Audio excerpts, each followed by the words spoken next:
ku rundi ruhande ntabwo nshaka kumvikana nk'ushinyagura ariko biriya bibabaho ngewe biranshimisha.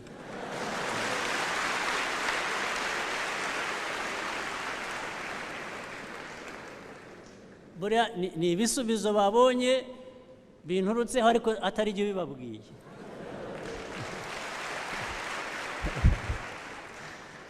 Kubera ko duhora tubabwira ngo ariko muraza kutubwira ibitubereye duhari, mwaretse tukaba ari twe tubibabwira. Wowe urambwira ute ibimbereye waretse nkabikubwira? Niba ushaka kugira abo ubwira, jya kubwira abo uyobora, kandi igihe urambwira iki? Ariko kubera ko atabikoze, aho afite inshingano n'iyi ngaruka ureba. Ntuzagire na rimwe udashaka kuba umunyarwanda, kuko uri we. Ahubwo uzashake kuba umunyarwanda muzima uteye imbere.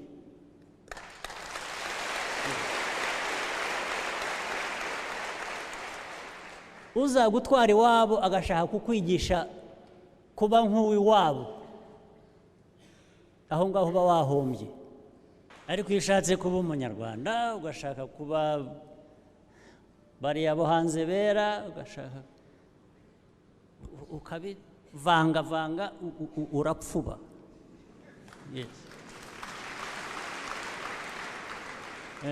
Urapfuba rwose, urapfa neza. Buriya na politiki zimwe za Afurika ubona inyinshi zarapfubye. Abanyafurika ntibaba abanyafurika, ntibaba abera, ntibaba, barapfuba bakajyaho. Ukagikanda si kibisi, ukagikanda ntigihiye.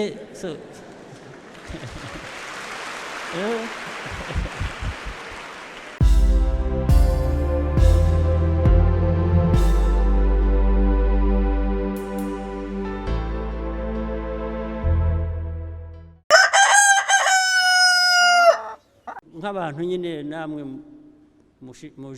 musobanukiwe, mujijuse, mwibaze mu minota mikeya musoma amakuru, mukurikira amakuru ari ku isi hose. Iyo ugiye kureba ku isi hose ibibazo bihari, murabibona. Ntabwo ndi bujye muri byinshi cyane kuko ibibazo bya bamwe birabareba, ntabwo bindeba, sinirwa mbijyamo kuko bambwiye bati ntibikureba, baba batsinze. Ariko nuko rimwe na rimwe nanjye bajya mu byanjye kandi bitabareba.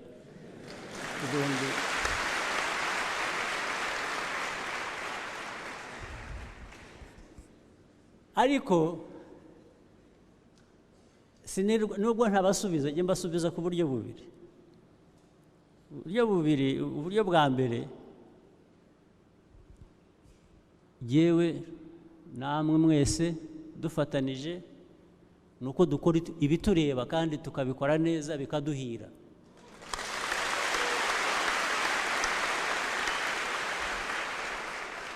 Icyo nicyo cya mbere, nicyo gisubizo. Ibindi byo kujya gusubizanya cyangwa gutukana cyangwa kugira gute, nuko biteho umwanya munini cyane.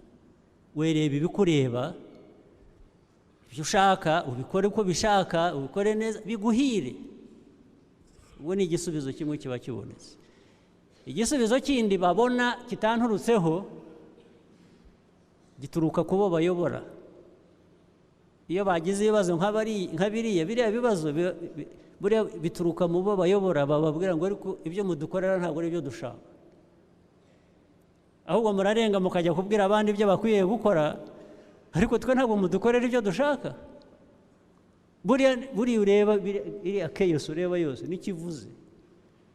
Bagiye gukemura iby'abandi bibagirwa gukemura iby'iwabo. Absolutely. Bajya gucya mu gitondo ibyo bamenyereye, abaturage bakababwira ngo ariko murabizi, mwaratumenyereye cyane.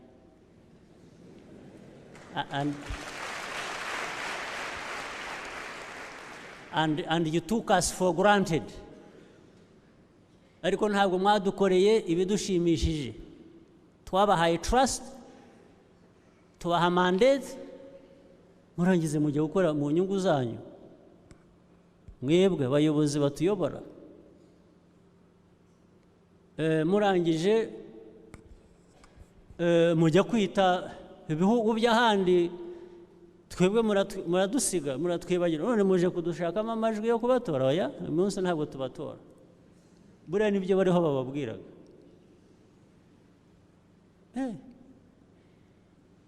Ngo mwaradutaye, muratubeshya, twarabahaye ubuyobozi, twarabahaye ibintu byose, muraduta.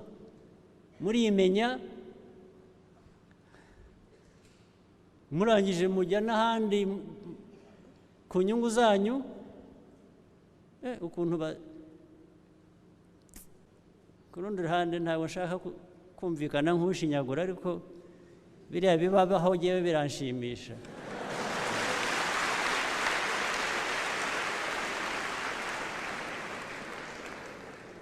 Buriya ni ibisubizo babonye binturutseho, ariko atari byo bibabwiye.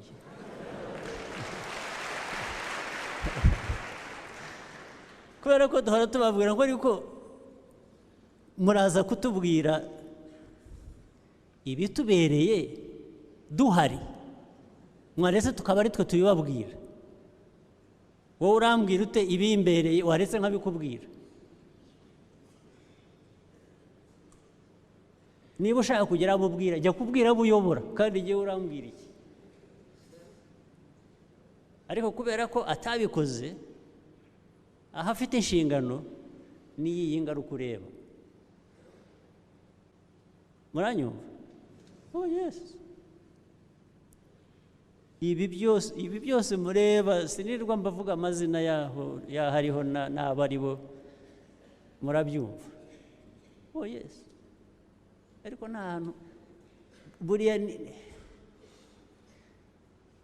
ariko buriya baraza gukanguka, babe abantu bazima, batangire batwumve natwe ko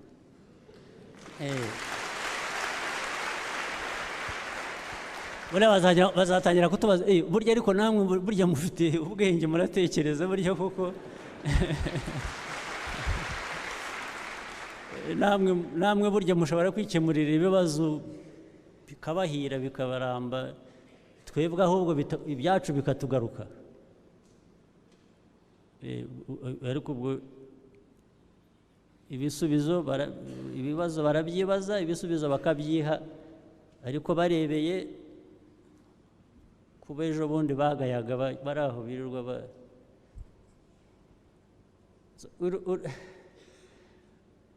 urubyiruko rero cya mbere bavuze ibya identity, ariko identity si isura, ntabwo ari identity, ni aspiration.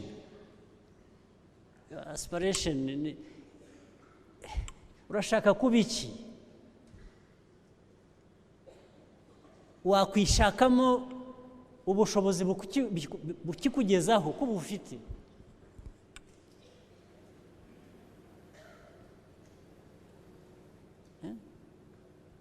Ukabona hari ubwo baza rero nyine bakaza bagatoranya muri uru rubyiruko, bakabaha amatike, bakabatwara aho babatwaye, sinzi hari ngo bagiye kubigisha ukuntu babaho neza kurusha kuba umunyarwanda. No, ntuzagire na rimwe udashaka kuba umunyarwanda, kuko uri we. Ahubwo uzashake kuba umunyarwanda muzima uteye imbere.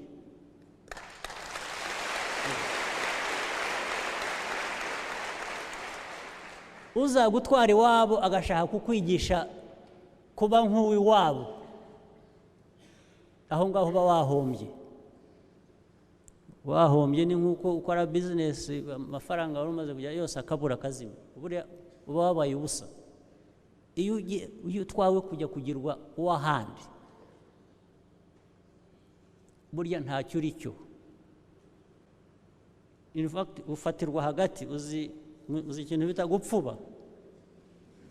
ibintu bipfubye urabizi, abahinzi n'abatetsi n'abagirabazi murabizi, gupfuba ikintu ntikikiri kibisi, ntabwo gihiye, kiri aho hagati. Muzirinde gupfuba, kuko iyo ushaka kuba umunyarwanda iyo uri we ntabwo uba upfubye, uri ikintu kizima. Ariko iyo ushatse kuba umunyarwanda ugashaka kuba bariya bo hanze bera, ugashaka ukabivangavanga, urapfuba. Yes. Urapfuba rwose, urapfa neza. Buriya na politiki zimwe za Afurika ubona inyinshi zarapfubye. Yes. Abanyafurika ntibaba abanyafurika, ntibaba abera, ntibaba, barapfuba bakajya ukagikanda si kibisi, ukagikanda ntigihiye. So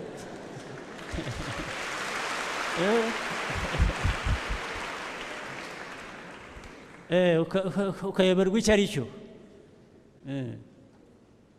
Ikintu gipfubye ntabwo dukwiye kumvikana nacyo.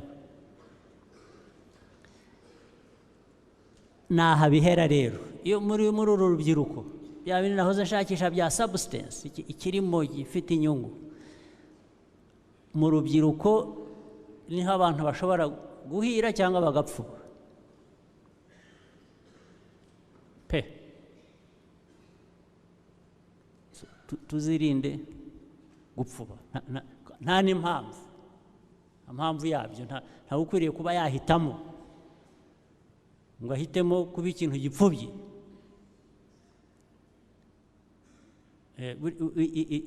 Aya matorero agirwamo n'urubyiruko n'iki ni ukuduha kumva neza kugira ngo tudapfuba. Mugomba kubifata mukabikomeza rero, ntibibacike imyumvire yo kugira ngo abantu badapfuba. Dushaka politiki irera abantu bagapfuba, ntabwo ari y'u Rwanda rushaka.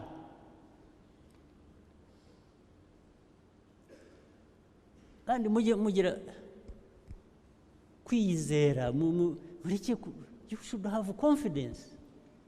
Imana yaturemye twese kimwe, ntabwo yaremye abantu bamwe ngo ibahe ubushobozi butandukanye n'ubwacu, keretse iyo tutabibonamo cyangwa tutabyumva, ku buryo abantu baza bahora bari hejuru y'abandi bababwira, batunga agatoki. Igisubizo cyacu ntabwo ari ugutongana cyangwa gusubizanya. Igisubizo cyacu ni kimwe. Let's concentrate on doing what is good for ourselves.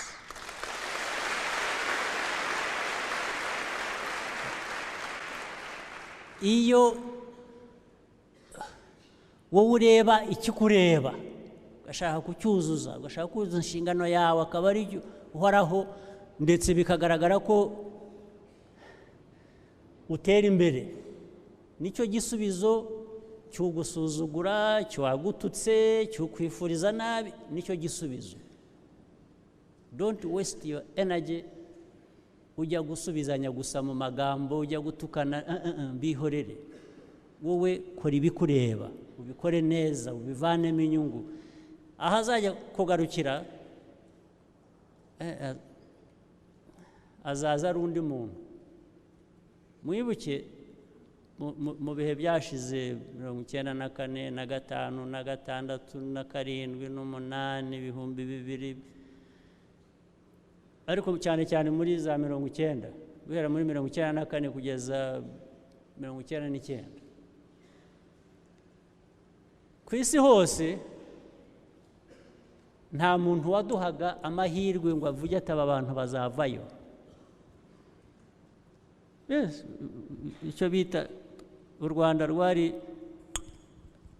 not only what they referred to as a small country or a small state, but a failed small state.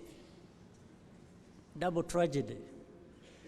Urumva ni ibyago bibiri, kuba gato then ukaba na failed, ntubeho. Ariko ndibwira ko abatekerezaga batyo iyo baje ubu, they think twice before they think it is a small.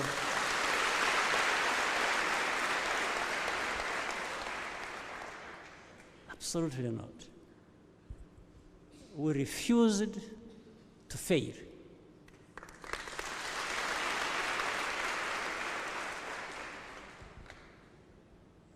We even refused to be small. Yes. We are not small. A good idea cannot be small.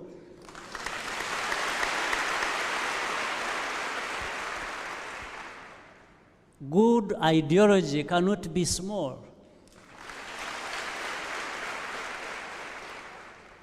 Abantu, the nation, cannot be small. Keretse iyo babishatse. Iyo babishatse, it happens in no minute. Wabishatse niko biba rwose uwo mwanya. Ubu mwashatse kuba small, ntabwo bitwara a second. You become small. Right? Rwose ntabwo byatwara umwanya. Ariko if you want to be big and to think big, it has a cost. Ifite ikiguzi. Ariko you achieve it also. You pay something. You must pay for it. You can't be big for nothing. Right? You can be small for nothing. Ndetse ahubwo people will give you a loan without interest. Uzabona abaguha means so that you can be small. Do you get it? Bazaguha umwenda udafite ikiguzi so that you become small. If you are looking for that, it is the easiest thing. To not be small has a huge cost. Right? Yes, you must pay something. Something big. So you simply have to make this simple choice. Do you want to be small so that even people can finance that? They give you free financing for being small. Money will flow as you want to be small. But being big, that you should be, will cost you. Bizaguhenda. So which one are you going to choose? Murahitamo ikihe?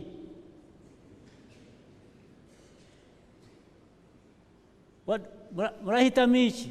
Murahitamo kuba ubusa ariko ndetse abantu bakabibahembera ko mwabaye ubusa mukabihemberwa rwose. Yes. Cyangwa mugahitamo to be something big.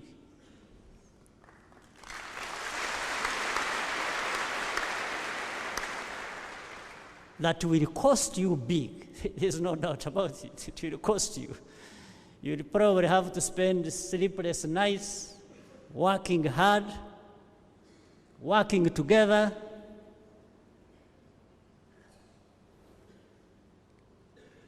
And nobody will thank you for that. You know that? nta n'uzabigushimira, nta n'uzabiguhembera. So the choices are clear.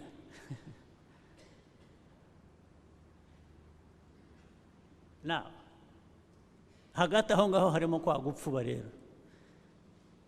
Ushobora kuvuga uti no, I can't be small, niyo abantu bagira bati fine.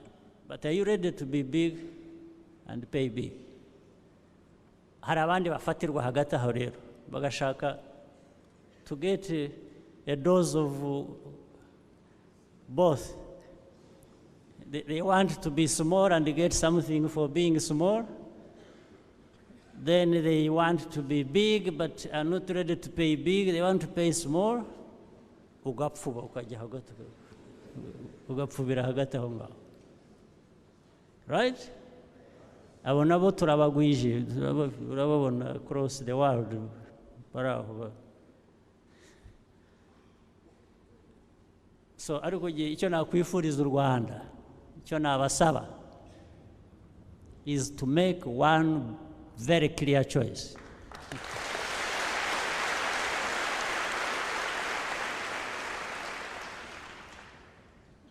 The choice that costs us a lot.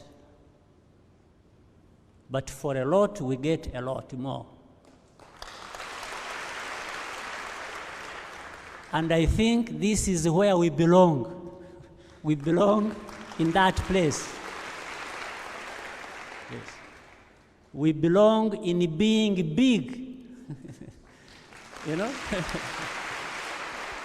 Yes. And be ready to pay the price. You want a fight, I'll give you a fight, a good fight. You want peace, then you are with me and I'm with you. Absolutely. Sibyo? Hari ikindi mushakaho? Murakoze cyane.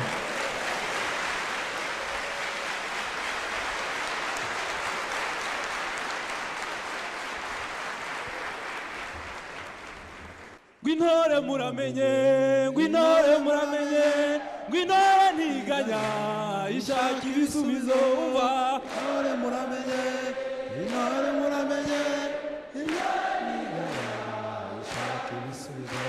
Ngo muze rubyiruko namwe bikwerere, twubake igihugu kuko uhinga mukwe ntasigana umva. Ngwintore muramenye, ngwintore muramenye,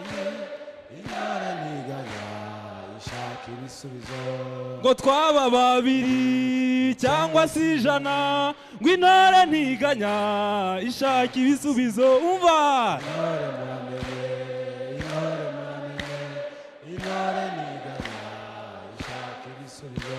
Ngo yaba nijoro cyangwa ku manywa, ngo ijoro ntiganya ishaka ibisubizo umva.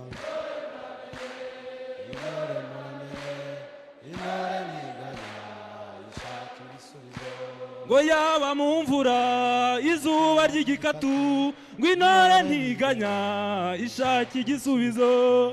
Intore muramenye, intore muramenye, intore ntiganya